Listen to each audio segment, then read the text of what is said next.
हरि बोला हरि बोला हरि बोला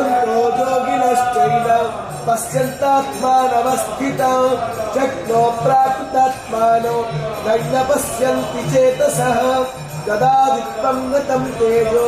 जगदभासयतेऽखिलो यच्छं गामसि यच्चाग्नो तत्तेजो विद्धि मामगो गामाविश्वच भूतानि धारयामहमोजसा उष्णामीचौषधिः सर्वा सोमभूत्वा रसात्मकः अहं वैश्वानरो भूत्वा प्राणिनं देहमाश्रितः प्राणपानः समायुक्ता पचमन्यं चतुर्विधौ सर्वश्च चाहं हृदि सन्निविष्टो मतस्पतिज्ञानपपोहनं च वेदैश्च सर्वैरहमेव विद्यो वेदान्तकृद्वेदविदेव चाहो द्वावैमो पुरुषो लोके क्षरश्चाक्षर एव च क्षरः सर्वाणि भूतानि तस्माक्षर उच्यते उत्तमा पुरुष।